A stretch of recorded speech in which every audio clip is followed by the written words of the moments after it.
आदिशक्ती तुळजाभवानी आणि या आदिशक्ती आदिमायेचं वात्सल्य, मांगल्य आणि पावित्र्य माणसाच्या जन्माला घेऊन येणाऱ्या राष्ट्रमाता राजमाता जिजाऊ साहेब, उभ्या हिंदुस्थानचा आराध्य दैवत छत्रपती शिवाजी महाराज आणि या महाराष्ट्राच्या मातीला छत्रपती शिवाजी महाराजांनी कसं जगावं हे शिकवल्यानंतर या महाराष्ट्राच्या मातीला, या महाराष्ट्रातल्या मातीच्या प्रत्येक कणाला आणि मातीत जगणाऱ्या माणसाला शेवटच्या श्वासापर्यंत कसं लढावं हे शिकवणारे छत्रपती संभाजी महाराज यांच्या पवित्र स्मृतींना अभिवादन करतो। आज या विचारपीठावर उपस्थित असणारे मराठा सेवा संघाचे संस्थापक अध्यक्ष पुरुषोत्तमजी खेडेकर साहेब, सन्माननीय खासदार, शिवसेनेचे बुलढाण्यातले संपर्क प्रमुख ढाणे वाघ, प्रतापराव जाधव, आमदार शशिकांतजी खेडेकर, देशोन्नतीचे प्रकाशजी पोहरे, पोलीस अधीक्षक दिलीपराव भुजबळ पाटील, या जगदंब क्रिएशन्सने तयार केलेल्या स्वराज्य रक्षक संभाजी मालिकेचे माझ्याबरोबर असलेले निर्माते डॉक्टर घनश्याम राव, या मालिकेचे सहनिर्माते प्रफुल्लजी तावरे, मनोजी आखरे पाटील आणि सगळ्यात महत्त्वाचं म्हणजे हा मराठा विश्वभूषण पुरस्कार स्वीकारण्यासाठी मी मान्यता देण्याचं अत्यंत महत्त्वाचं कारण असणारे अशी व्यक्ती,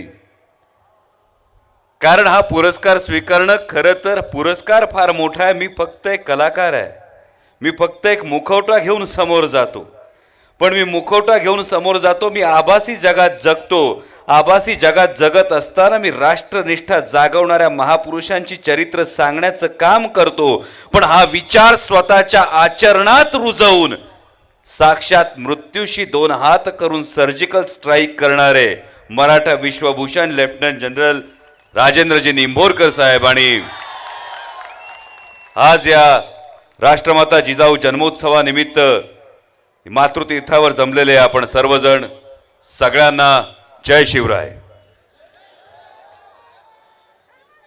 खरं तर राष्ट्रमाता जिजाऊ म्हणजे काय, म्हणजे मातृतीर्थावर येताना सिंदखेड राजाकडे येत असताना कायम मनात अनेक भावना दाटून येतात। स्वराज्य म्हटलं तर स्वराज्याचे तीन कोण तीन ठिकाणी अगदी वेगवेगळ्या ठिकाणी उभे राहतात। स्वराज्य संकल्पक शहाजी महाराज, स्वराज्य संस्थापक शिवाजी महाराज आणि स्वराज्य रक्षक संभाजी महाराज।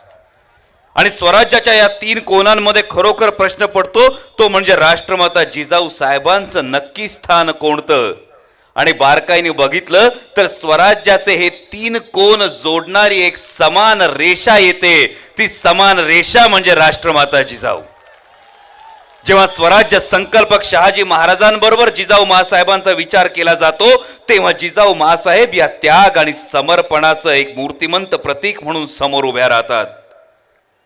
जेव्हा स्वराज्य संस्थापक शिवाजी महाराजांच्या बाबतीत जिजाऊ मासाहेबांचा विचार केला जातो तेव्हा ती अखंड प्रेरणा स्त्रोत म्हणून जिजाऊ मासाहेब उभ्या राहतात।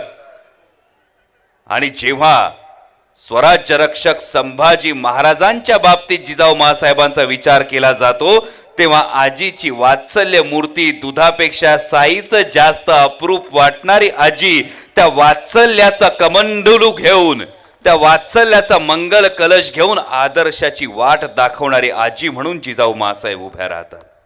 आणि म्हणून या राष्ट्रमाता जिजाऊ मासाहेबांच्या जयंतीनिमित्त मराठा सेवा संघानं हा जो मराठा विश्वभूषण पुरस्कार दिलाय त्याचा मी अत्यंत नम्रपणे माझ्या संपूर्ण टीमच्या वतीनं स्वीकार करतो, कारण हा पुरस्कार स्वीकारणारा मी फक्त मुखवटा आहे। जेव्हा हा पुरस्कार जाहीर झाला तेव्हा सोशल मीडियामधून अनेक ठिकाणी मराठा विश्वभूषणच्या ठिकाणी मराठी विश्वभूषण झालं।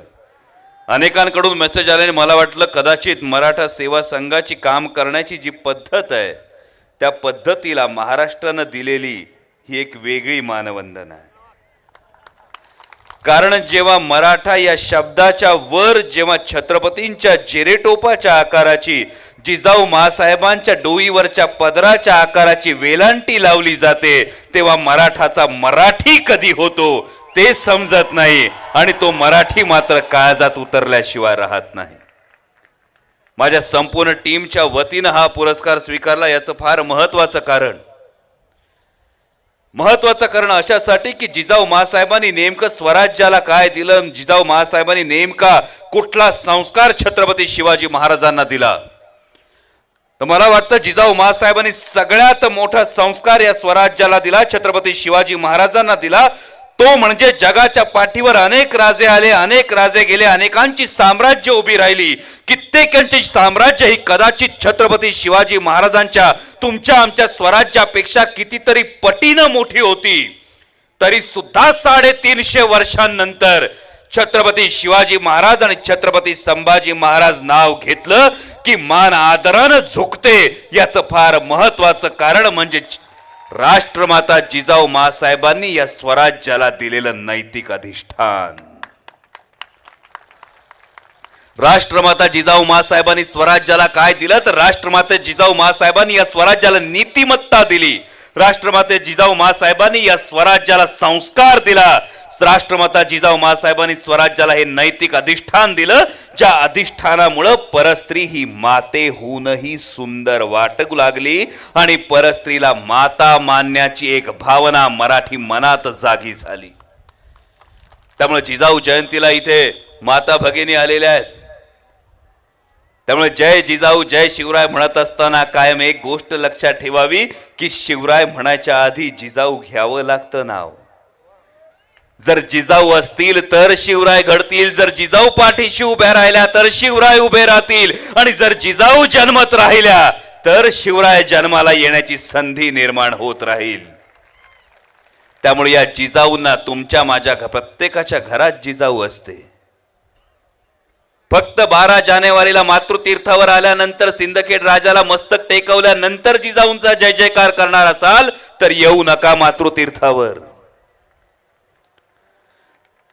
जर 12 जानेवारी येऊन मातृतीर्थावर जिजाऊंच्या जन्मस्थळावर मस्तक टेकवून आशीर्वाद घ्यायचा असेल तर त्या दिवसापासून पुढचे 364 दिवस आपल्या घरातल्या जिजाऊचा सन्मान करण्याला सुरुवात करा. आपल्या घरातल्या जिजाऊला नमस्कार करण्याला सुरुवात करा, आणि मग या सगळ्या गोष्टींना एक वेगळा आयाम प्राप्त होईल.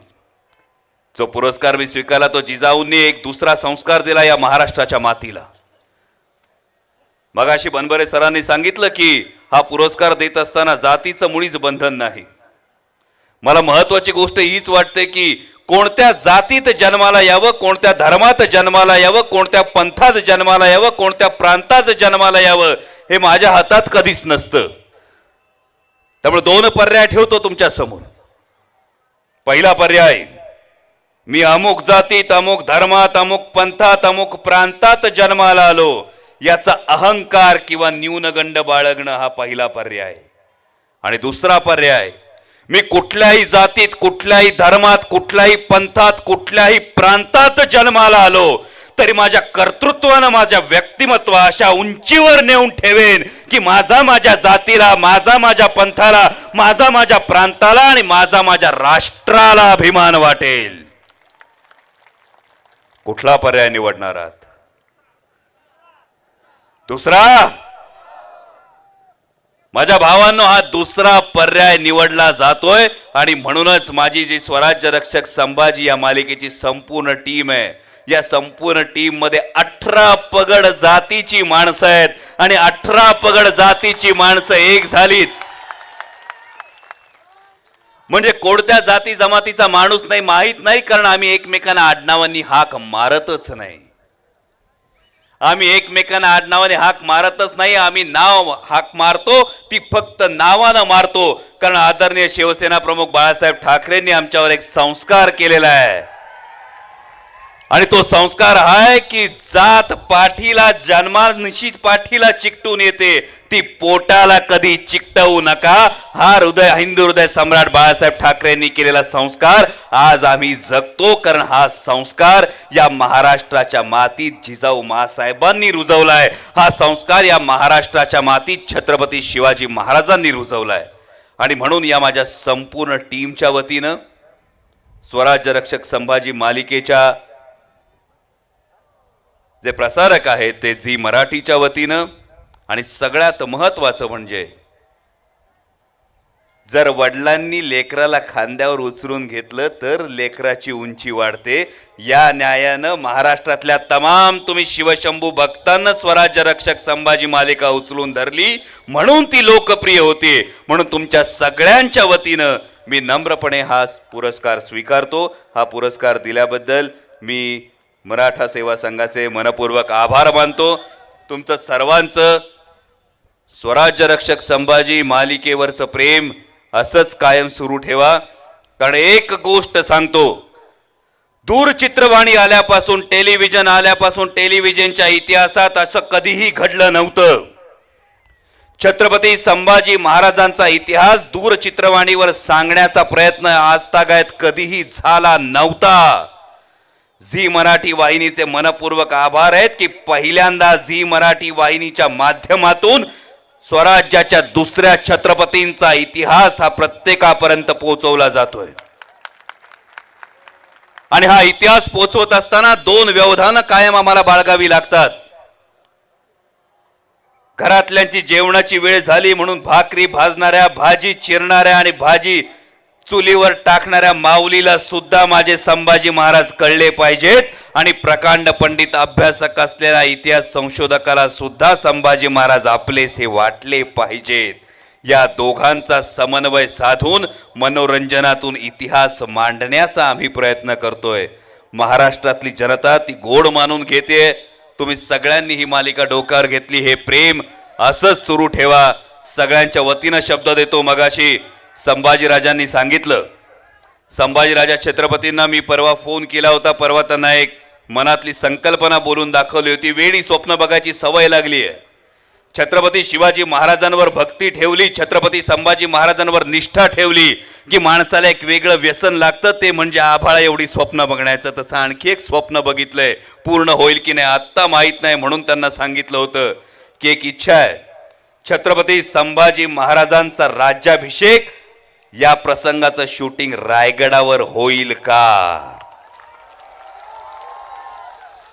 कोणत्याही दूरचित्रवाणी मालिकेच्या बजेटमध्ये याची तरतूद नसेल असं मला सांगण्यात आल्यावर मी उत्तर दिलेलं आहे. त्याची काळजी महाराज घेतील आणि महाराष्ट्रातले शिवशंभू भक्त घेतील. झालं तर एक फार मोठा इतिहास या मालिकेच्या निमित्तानं घडेल. तो घडावा अशी आज या दिवशी राष्ट्रमाता जिजाऊंच्या चरणी प्रार्थना करतो. पुन्हा एकदा तुम्हा सर्वांचे आभार मानतो. तुमचं हे प्रेम, तुमचा हा लोभ असाच कायम ठेवा आणि तुमच्या मनातला भगवा, तुमच्या मनातला शिवविचार असा जागा ठेवा